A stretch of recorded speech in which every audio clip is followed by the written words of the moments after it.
we're going to be going over how I have built a property portfolio of circa $6 million. The first purchase, got a good chunk of equity in that property now. Second purchase, July 2020, purchase price $475. That property is now worth $805,000. Third purchase, May 2021, $429,000. Valued now at $685,000. Purchase number 4, July 2021, $440. Now that established property, and I say established because we've now built a granny flat on that property, established property valued at about $670,000, and that was a combination of equity from some of those first purchases and a little bit of cash injected into that one as well. We'd seen a couple of rate rises. People were kind of sitting on their hands, freaking out. Rates are going to continue to go up. The reality is that rates do not dictate where prices go. I'll really show you the power of this. Welcome back to another episode of the Tailored Property Wealth Podcast. My name is Casey Taylor, and in today's episode, we're going to be going over how I have built a property portfolio of circa $6 million, 9 properties in the portfolio in less than 5 years. I've managed to build a multi-million-dollar property portfolio in just a few short years, and I want to inspire and motivate other Australians that if I can do it, so can you. The Tailored Property Wealth Podcast has been created to help educate, mentor, coach, and support you through everything relating to property investing to make sure you go out there and make a much better educated decision when investing in property. Please like, share, subscribe, and share this podcast with anyone who you think might see value in it.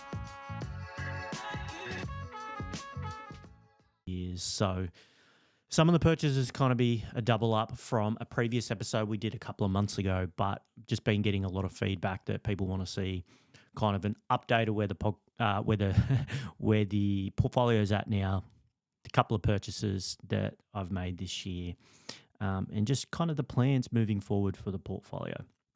So we'll get into it today. Really some key takeaways in the portfolio that's allowed me to really build a portfolio quite quickly, and then what some of those, I guess, purchases look like, plan of attack moving forward in the short term and then long term as well. All right, cool. So we'll just get straight into the first purchase. Now, the first couple I probably won't go into a massive amount of depth. It'll be some of the most recent purchases that we'll kind of break down a little bit more. First purchase was purchased in March 2020. If you think back to that time, that was at the onset of COVID. People were freaking out about buying toilet paper and all that stuff. And there was a lot of people who also got cold feet purchasing. So it was kind of a good time to get in and purchase, because we then know that what had taken place later on that year as things started to really ramp up and we've seen like a nationwide boom. So first purchase was $435,000. Yield at the time was 5.02% gross yield and generated for $420 a week. Now that property is valued today at $790,000, generating $620 a week, which the gross yield on the original purchase price of that one is 7.41%. And that's the narrative that you're going to see throughout this. People get focused that a property is going to cost you X amount all the time, where over time we've got to remember that rental income growth occurs. Probably not to the extent that it has done in the last couple of years, but it does increase over time and create that more passive income. Now, this property I renovated, I think it was about April this year. So I got the kitchen flooring just painted the cabinetry, internal repaint throughout, replaced handles, and it had the laminate bench tops. So what we actually did was, because it was in good condition, we were able to just paint that, give it a freshen up, make things look a lot more modern throughout the property. And yeah, like I said, now renting for $620 a week. So I just always have the mindset every 5 years, you pretty much need to do a cosmetic reno, right? We have tenants go through, naturally wear and tear occurs. So that's just something you want to do to freshen it up. And ideally we want to get back at least $2 for every $1 we spend. And we'll break down a couple of renos that I've done most recently and doing at the moment and what that's going to kind of look like. So that was the first purchase. Got a good chunk of equity in that property now. Second purchase, July 2020. Purchase price $475. Gross yield at the time 5.03%, generating $460 a week in terms of rental income. That property is now worth $805,000. Renting as well for $620. So 6.78% gross yield on that property. Yeah, that one, I haven't really done too much to that property. Just want to touch on that first purchase as well. Paid lender's mortgage insurance, 5% deposit, super leveraged to 95% for that purchase. And then that's something that we'll see in a trend in a couple of these properties is if I kind of waited to have a 20% deposit, I would have been priced out, would have missed out on that capital growth, which sets you up for that next purchase. So lender's mortgage insurance is a super crucial tool if you want to build a portfolio fast. It's very powerful to not be scared of that. Look at it as that opportunity cost and your return on investment on paying that fee. All right, cool. Third purchase, May 2021, $429,000. This was purchased for gross yield 4.96% and $410 a week. Valued now at $685,000. This property just completed a renovation on. So it's currently marketed for rent at $680 a week. Previously was rented for $600 per week before tenants vacated and we completed this renovation. Again, this was purchased with a 5% deposit, and this particular purchase had to go with a risky lender at the time based on my scenario, paid $19K LMI, which was massive. A lot of people would be like, I'm not going to pay that. But then what happened in the next 12 months is that property grew by $130K. Set us up for a further purchase in the future. Now, I saved extremely hard across the first couple of properties because although I knew they were in areas prime for growth and they were going to perform well, because I leveraged high in that first purchase, I knew that I wasn't going to be able to leverage that equity as yet because it'll still be under the 20% to refi, paying LMI again. So it just wasn't feasible. So I really worked my butt off. I was working 2 jobs at the time to save that deposit as fast as I could for that purchase. And that's why, again, I just went in low cash amount just to be able to get into that property. Now, this purchase, I've done a full internal repaint on top and bottom. It's a Queenslander property. Downstairs, the garage level's fitted out with a kitchenette, a bathroom. Replaced flooring on the top level. With just carpet, vinyl flooring, repainted the kitchen, replaced handles, replaced the bench top as well. So again, just really freshened that property up. It was a little bit tired. I inherited those tenants from the purchase, not, I would say, the typical tenants that we'd like to see in the property, but stayed in there for, let's call it a little bit over 3 years until they vacated. We were then able to get in and do that renovation.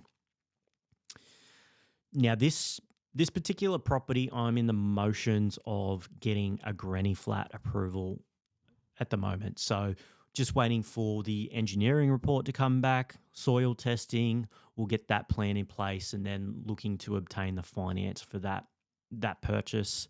We'll probably go into a little bit more depth in the future on what that granny flat looks like in more depth, but it's just a really good cash flow injection into the portfolio.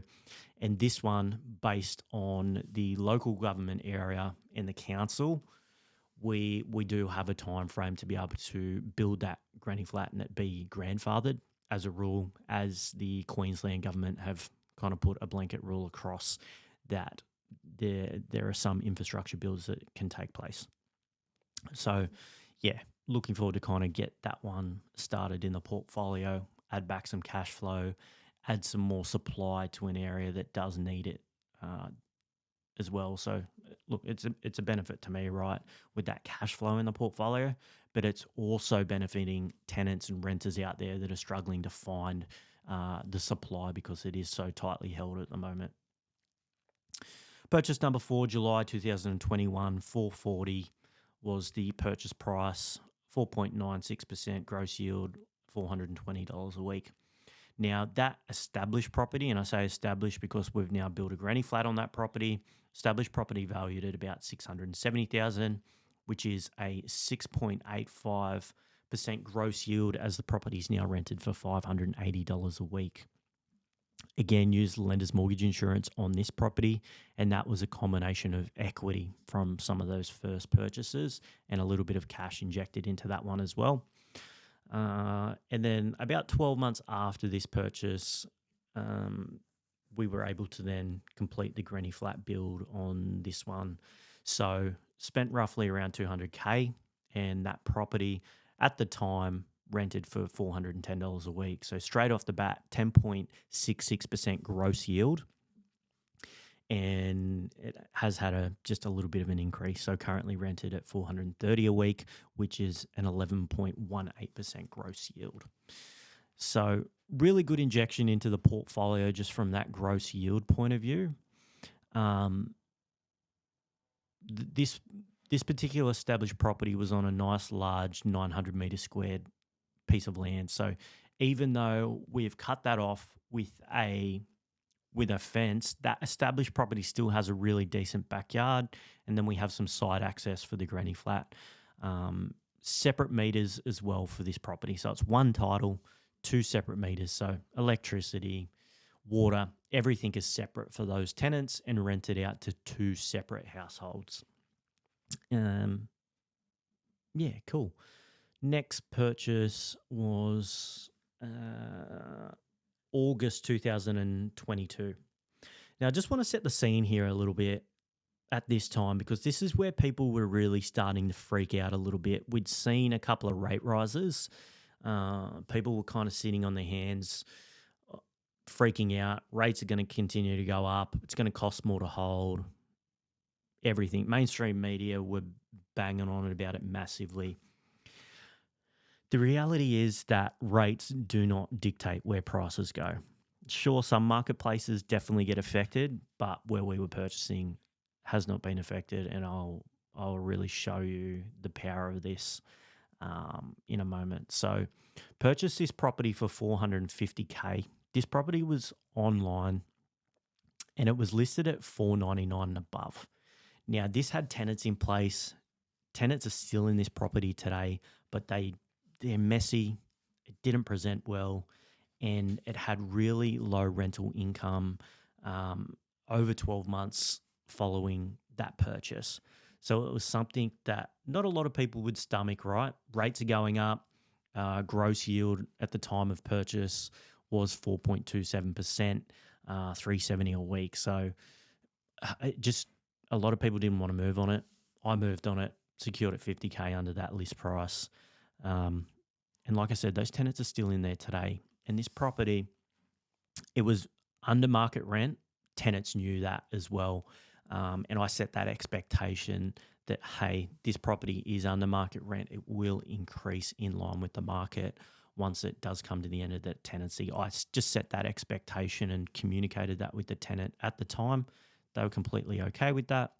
Still in the property today. Value of this property now, $670K. And the gross yield is 6.7% on that original purchase price, and the rent is now $580 a week. All right, so it's increased $200 a week in line with market rent. This is not going above and beyond. It's just naturally increasing it in line with the market. I'm a strong believer that if you're doing discounts to your tenants under market rent, you're actually doing them a disservice, because they get used to that rent. And then if they have to move for whatever reason and they're used to their budget being the way it is, they can be in a really negative position having to adjust to where the market actually is now. Cool. So, yeah, just like I said, setting the scene, interest rates going up, everyone was freaking out that prices weren't going to grow.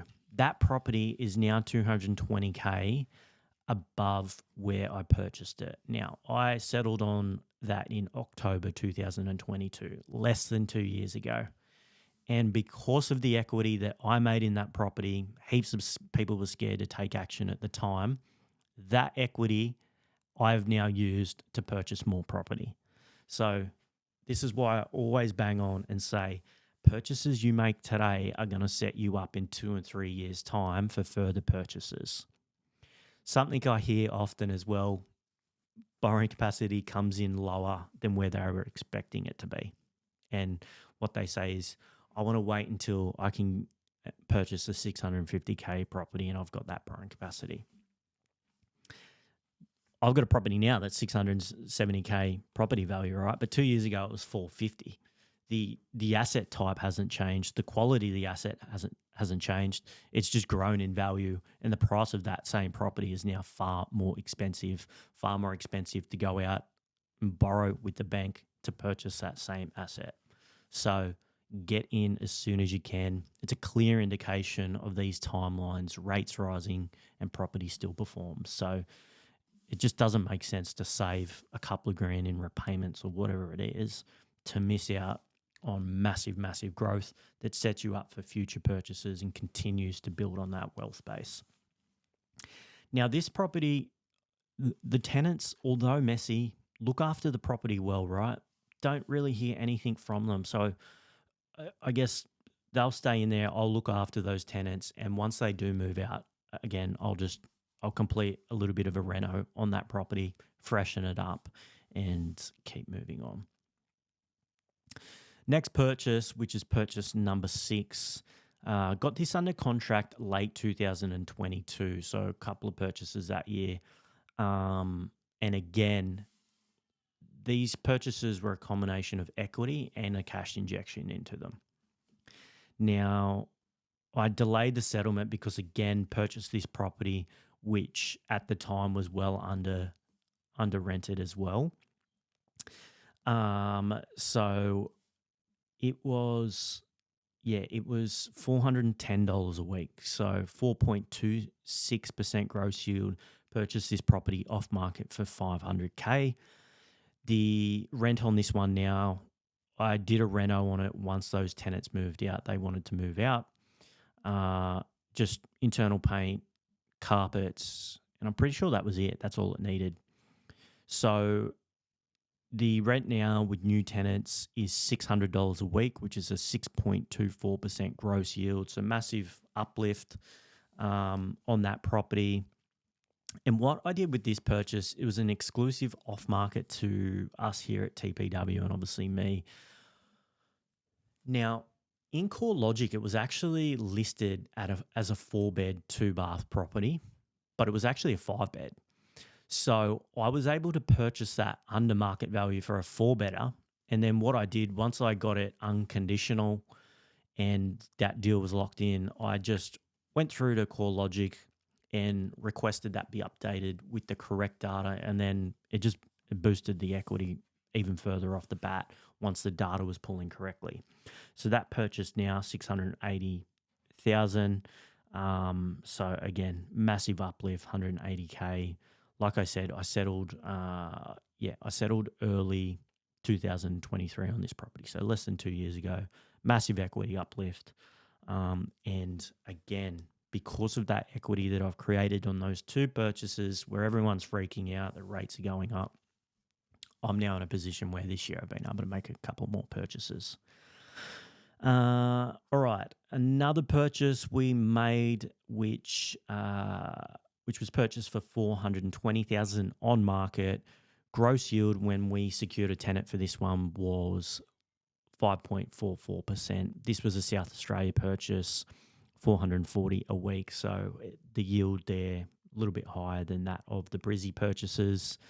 Now the vendor wanted $440K for this, recently renovated, owner-occupied property, and they wanted to complete a rent-back option. So a lot of people didn't want to entertain that, right? we were happy to entertain that. We're just securing this as an investment property. So what I was able to do, knocked off the 20K from what they wanted, but said that we could do a rent back option under market rent, which appealed to them.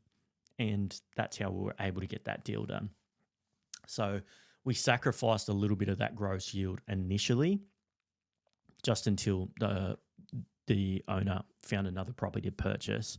And that's when we got the tenants in at the 440. But save 20K, sacrifice a little bit on that gross yield just to get the deal done. And that property now is worth 570K. So we settled, early 2023 on this one as well. So just massive equity uplift again. And we've just re-rented this property for $520 a week, which is a 6.43% gross yield. So that's kind of the purchases until 2023. And this is where it sets us up for the purchases that have been made this year, which is number 8, number 9. Thank you for listening to this episode of the Tailored Property Wealth Podcast. I hope you're learning lots and getting lots of value out of this episode. If you want to discuss the opportunity of working with us here at Tailored Property Wealth, jump across to the website www.tailoredpropertywealth.com.au, complete the contact form, let us know that you're listening to the Tailored Property Wealth Podcast, and let's reach out, let's have a chat and see how we can help you execute on your property goals. This is the power of getting those properties primed for growth, getting that capital growth, and then going and accessing that equity, pull that out, extract it, use that as deposits for further purchases. If I didn't take action 2 years ago when everyone was freaking out, sat on my hands like a lot of people did, then I wouldn't be able to make the purchases that I've made over the last couple of months. So it's super powerful. As soon as you've got the borrowing capacity, get in and make that purchase. It not only locks in the lower purchase price, but over time, as capital growth increases faster than rental income growth, that gross yield drops. So you're trying to save cash flow by waiting for rates to drop, but your gross yield's dropping as well. So it's counterproductive. It doesn't make sense. You want to lock in that higher gross yield, and then as you get that rental income growth over time, it's increasing that passive income. All right, so purchase number 8, purchased in June 2024. Purchase price $565K.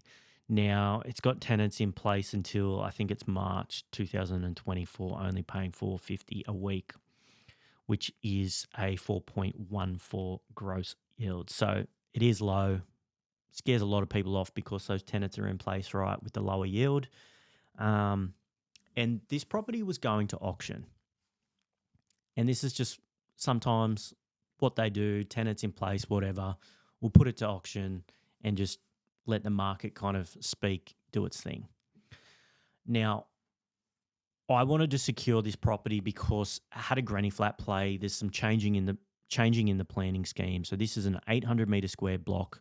With the new planning scheme, we'll be able to complete a 3-bed, 2-bath granny flat, which is 120 meter square granny flat. So essentially just a small house at the back of the property under the same title, rented to 2 separate households, creating that supply that we desperately need, and obviously a cash flow injection for the portfolio.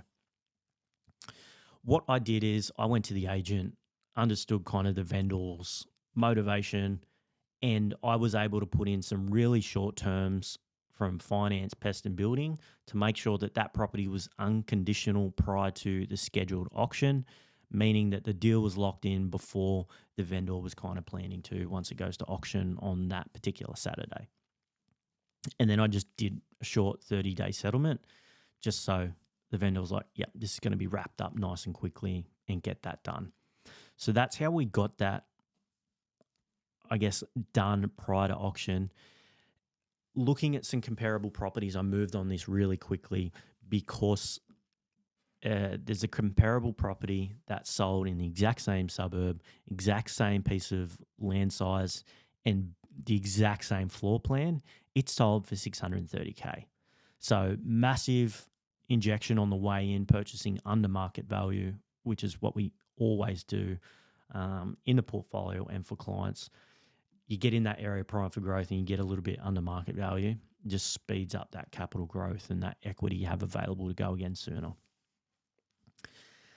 So yeah, looked at that comparable and really understood that it was under market value and to move on that property. I think negotiating with the agent, I went in around that 550 mark and was able to progressively move up until we got something done. Now, from a lending point of view, I won't go into it too much because this is really an episode on its own, but this is being purchased in a trust because in the future, this property I will be able to exclude from servicing. We can get that trust to be servicing itself, and then we can exclude it from lending and we can continue on going and helps our borrowing capacity. We'll really go into that in a future episode, but yeah, a trust lending structure is really going to start to help you once you start to build that portfolio up and you know you're motivated to continue building a large portfolio. All right, that's definitely something you want to speak to your accountant about. But when you're looking at a mortgage broker, you need a mortgage broker that understands trust. Even if you're not using that now and you're purchasing in your personal name, it's good to have that forethought and have that broker that's thinking about that in the future. If you go to a broker and they tell you that trust is higher rates and everything else, you need to go and find a new broker. They don't know what they're talking about. So it's super crucial in your team. All right, and purchase number 9, settled on this one only a couple of weeks ago, August 2024. This one, very similar to that last purchase, Queenslander property, pretty much the same floor plan layout as that number 8, but it's on a massive 1,200 meter squared block. So good side access to create that granny flat play. Purchased this one again prior to auction for $561,500. Had a really good relationship with this agency and agent. We were able to get this done prior to auction. Now this one, what I did with this one, I would not suggest to anyone. Do not do this. Super high risk. Never recommend this to clients either. Don't recommend it for myself, but I can take some calculated risk and just had the confidence in the finance side of things. So I went unconditional on this property, no subject to finance, even though I didn't have the formal approval, and not subject to pest and building, but there was a pest and building done prior, so I was able to just assess that new structurally where it was at and what needed to be done. So it was able to get it unconditional, beat the other offers on the table and lock that in. And again, this one, 561,500, massive block, but does need a full renovation on the property. So that's something that is being completed at the moment. Replacing vinyl flooring throughout, carpets, internal repaint, replacing the kitchen, replacing the bathroom, and then replacing the front deck as well. So probably into this for about 30K once everything is finalised. And this one will val up to about 650 once that's completed. So 30 for the reno, 561 is about 590 roughly on the way in. And then we're going to make about that 60K on top of that. So it's really making a really good chunk of equity. For every dollar that was spent on the renovation, we're going to get about $3 back. Boost that equity position, which is just really strong. This one will rent for about $550 once we've completed everything as well. So pretty decent gross yield. And then again, it's going to be a granny flat play, the same as property number 8. Again, new planning scheme, 3-bed, 2-bath, granny flat that can be built 120 meters squared. So adding that supply in areas that desperately need it. It's a benefit in our portfolio. And again, a trust structure for this. Moving forward in my portfolio, everything's going to be in trust structures. So like I mentioned before, it's going to benefit that servicing in the future. So that's kind of the portfolio, and I'll go through some of the total figures and just a couple of bits and pieces that are going to be key takeaways that you can take away and put into your portfolio, whether you're just starting out, accessing equity for owner-occupied property, or you're just purchasing your first investment property, whatever it is, there will be some good key takeaways that you can kind of implement to set yourself up for success. So the total portfolio is 6.355 mil. Total debt position 4.427. So formula debt, right, sounds scary, but if you understand what's going to happen over time, it's really not that scary. It's good debt.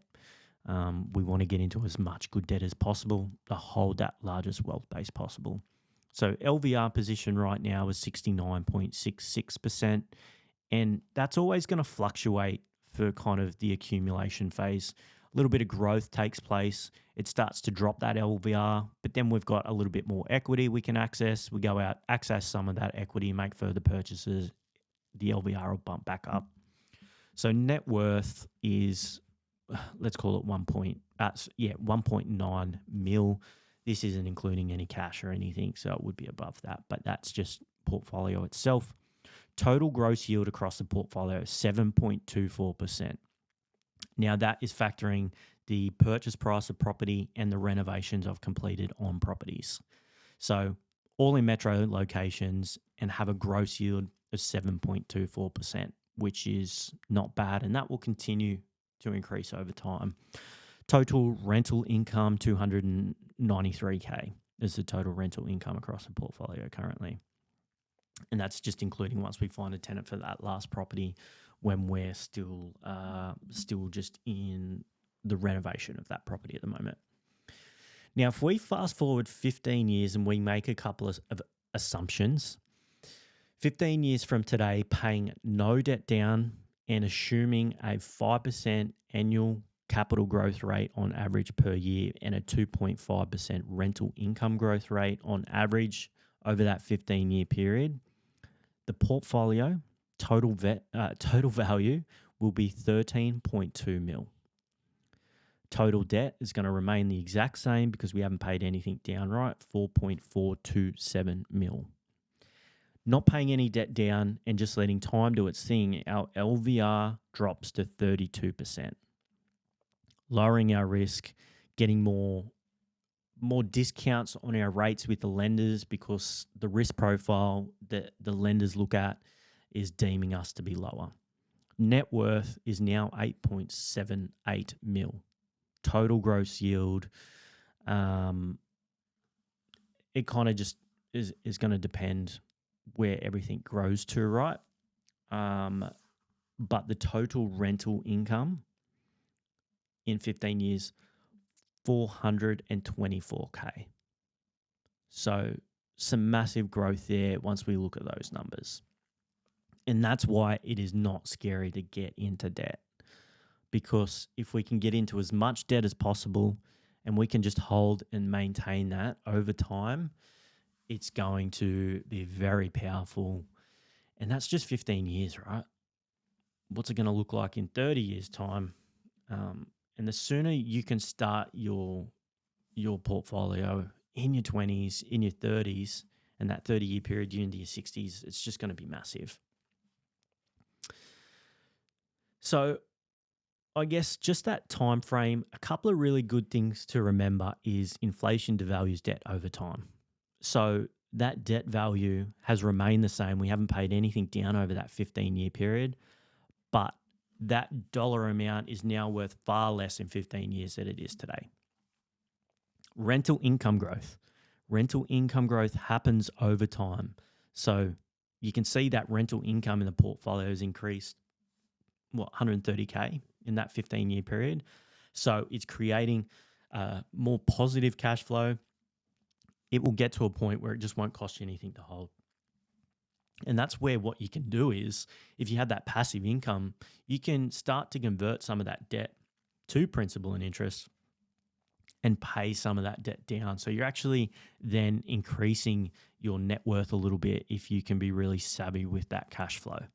Or you don't do that and you just build up big buffers that you can use, hold that in offset accounts, offset the balance of some of that debt. You can also hold for a 15-year period, and you might strategically sell a couple of purchases, and then you can create more passive income again. So there's just so many things to remember, that get into as much debt as possible, hold as much value in property as you can, hold it for as long as you can, and then it's just going to give you far more options. Now, because we've got 4.42 mil of debt right now, rates are high, so it's obviously costing us more to what it was a couple of years ago to hold this debt. If we see rates drop just 1% overall, don't know how long this is going to take, 12, 18 months, whether it's going to be 1%, but even if it's 1% drop in the portfolio on that 4.4 mil of debt, there'll be 44K freed up from repayments, which is very powerful, and the portfolio will start to become positive cash flow. And then delaying our gratification, not using that surplus, we can go out there and inject it back onto paying down debt. Now, key factors to build the portfolio fast. I mentioned it before, lender's mortgage insurance. This is going to help you speed the portfolio up. Yes, it's going to cost you to pay for LMI and leverage higher, but if you can get into those areas prime for growth, you cannot save as fast as areas are going to grow in value. So it's super important to remember, look at it as a tool, look at it with what the return on investment is for that lender's mortgage insurance and what it's going to mean for future purchases. Move quickly when you're negotiating on property. Sometimes we have clients that take longer, and it's painful to see them miss out on property sometimes, because those who get in, move on it quickly, get it under market value, and they really reap the rewards. All right. That's a principle in our business, always under market value, and we're always using time to our advantage. Another one, delay your gratification. Create that cash surplus, save as much as possible.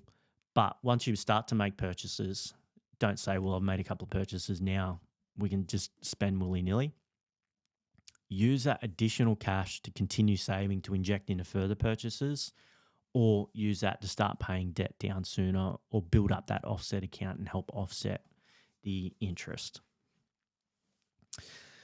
What we did in the portfolio is we actually, ideally we wanted to get a 5% gross yield when purchasing, but it really was a minimum of 4% gross yield, factoring in a couple of those properties that's had tenants. So just off the get-go, we had pretty strong gross rental yield, so it doesn't cost us a massive amount to hold that property. Another one, don't be afraid to purchase a property with tenants in place where it's not presented well, because some of that stuff's just cosmetic. As long as the bones are good, you might just have to put up with it for a 12-month period at a max, move those tenants on, get the renovation completed, freshen it up, remarket, add value, happy days. So don't be scared to purchase with existing tenants and sometimes under market rent. This one I cannot say enough. Do not get caught up listening to mainstream media, family and friends who are saying, don't buy this, don't purchase now, all that nonsense. Because the reality is they might be telling you out of jealousy. They might be telling you out of fear. They might be trying to look after you and keep your best interests at heart, but it's actually tarnishing what you're able to achieve. Go out there, take action, and hold for the long term, right, with that long-term mindset. If I listen to so many people that have told me stuff over the years, would not be in the position I am today. So just block it out, understand what your goals are, and move towards that. Something you might want to do in your portfolio to start off with, you're a passive investor. You're not putting a heap of time into it or whatever else. You're not adding value to properties. But over time, you get more comfortable with it. You start to become an active investor, start to do renovations, major renovations, whatever that is. But just remember, you don't have to do this yourself. Go out there and leverage the trades. My time is best served in my business. However, I go out and outsource the trades to add the value to the property. My time is not best spent on the weekends slogging away, completing renovations. A lot of people, if they broke it down to a hourly rate on what it is for the renovations they complete, it's not worth it.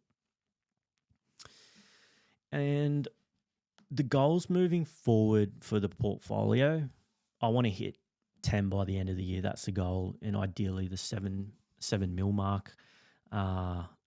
Potentially might be able to get another couple of purchases. We'll see how things go. Another purchase is going to be a self-managed super fund purchase, and then we'll see if we can purchase another one outside that as well.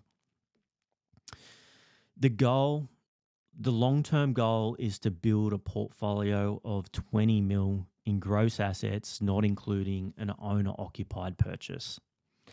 I want to hit that goal because I want to create generational wealth for my family, but I also, if we're factoring in conservative 5% annual growth per year on that portfolio, that's going to continue to build 1 mil in assets and value per year. So kind of where the portfolio is at, there's going to be at least another 10 mil of property purchases. And if we're factoring in a minimum 4% gross yield, that means that we're going to add another 400K of rental income to the portfolio, meaning that the rental income would be 692K once we kind of get to that mark in the future.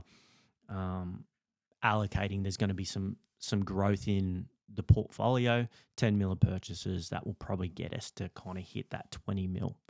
So not even factoring in any rental income growth, 692 would be the rental income across the portfolio. Another goal is in the next 12 months is probably going to be purchase an owner-occupied property. Once we see rates reduce, that means that it's not going to be as expensive to hold a mortgage where we reside versus the rent that we're paying right now. Far more cost effective to rent where we live because renting cash flow wise just makes far more sense. Whereas as rates drop, mortgage repayments will drop on what we need to kind of borrow to be able to purchase locally. We'll throw in a 20% deposit on that one plus costs. Just to kind of get the cash flow where we want it for that purchase. And that's about it for now. So thank you very much for listening to this episode and see you on the next episode. Thank you for listening to this episode of the podcast. If you don't already, make sure you follow us across all of our social platforms. That can be Instagram, YouTube, LinkedIn, Facebook. I wish you all the best out there on your property investing journey, and I hope each decision you make in purchasing more property gets you closer to your goal of financial freedom.